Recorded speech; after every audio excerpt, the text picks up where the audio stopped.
Hey boys and girls, Squee913 here. I just wanted to add a little bit onto the last video. Because of the last video, some people have brought up some really good points, two really good points that I want to address. Because I don't like to ignore other people's arguments when they make a good point. First of all, someone did prove to me that there is a point in Mass Effect 1 where Ashley talks about suit recordings, saying that at least we have our suit recordings. Now, I've never heard of that because I never really pay attention to her. But, it was in the game, so it does lend evidence to the fact that they do have the ability to record things with their suit. We don't know if it's audio or visual, but hell, let's just assume they have video cameras in their suits. Let it not be said that I will never go back on an argument when proven wrong.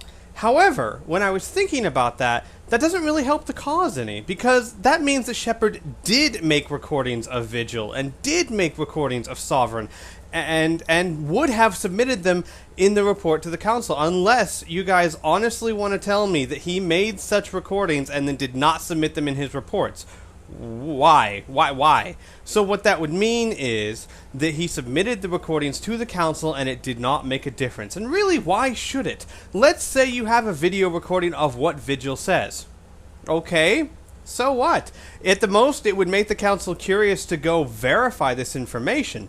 But you basically have a videotape of a hologram saying, "Hey, I'm a Prothean, and the Reapers are going to destroy us all." And the council's just going to say, "Oh, well, she said he's a Prothean. He must be a Prothean." What can't? No, of course not. It'd be like a judge getting a videotape saying, "Well, hey, there's a videotape here of this suspect saying that he's innocent. Well, he must be innocent." No, what they would do is say, "Wow, well, that's interesting. Maybe we should go verify this." And they tried to do that. They tried to go find Vigil. Vigil shut down. They could not find any evidence that Vigil was ever working or ever stated these things or was even Prothean. So really, let's say they made the videotapes. Well, how does that help you? It didn't, obviously. If they had the suit recordings and they made the suit recordings, they would have submitted them to the council. Someone said, and like I said about the Sovereign hologram, that the council could just easily dismiss it as Saren programming a hologram to tell you these things. And someone told me that's very unlikely, and it's not as unlikely as you might think. Saren already saw the reports of Shepard's vision, already knew that Shepard believed in these Reapers. The council stated it. So Shepard could very easily be doing this to try and Saren could easily be doing this to try and throw Shepard off. And it's a much more easier thing to believe than robot unicorns are coming to murder us all. You guys have to remember that, honestly, if a normal person has trouble believing that a fairy tale is real, much less a government.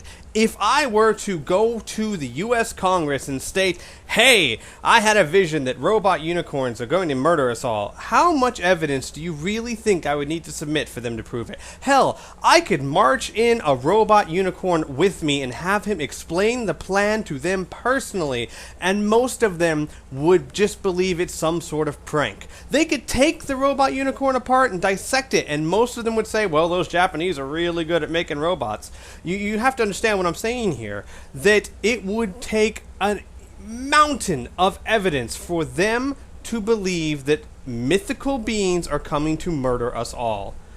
So, one more thing I wanted to cover is the idea that the Asari counselor could just mind meld with Shepard, and then she would understand everything.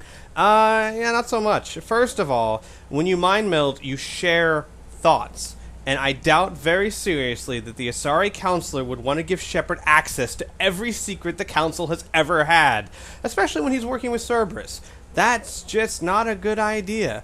And then the argument would be, well, then she could get someone she trusts to mind meld with Shepard. And let's assume that there's someone she trusts that doesn't have secrets that she wants Shepard to know. And you still don't have a good case there, because it took Liara, the Cypher, and the visions to be able to figure out what the heck it was talking about. Liara was one of the foremost experts on the Protheans, arguably the best Prothean expert in the universe, and she barely figured out what it meant. Do you really think an Asari that does not have a lot of experience in Prothean archaeology would have any clue what those visions were telling her? No. All she would see is probably what we saw, a bunch of really weird pictures of someone's mouth. So let's say they did find an Asari to mind meld with Shepard. That wouldn't help much. She would get a bunch of jumbled visions that don't really prove anything. So basically, what you're saying is, in order for the mind meld to work, you would have to find an Asari willing to mind meld with Shepard. B, someone that the Council trusts enough that they would literally believe them if they said mythical beings were coming to kill them. C, that Asari also has to be an expert in Prothean culture and psychology like Liara was in order to even understand and interpret the messages. And last I checked, aren't a lot of Asaris like that around. I mean, if you can find one, point them out to me, and then maybe I'll see your case has a point. But until then, the Asari mind melding with Shepard would probably hurt his case because they would start to question his mental stability. You know, more than they already do. Alright, I'm done. That was just a couple of extra arguments I thought I should include in there. So, I will see you all later. Bye-bye.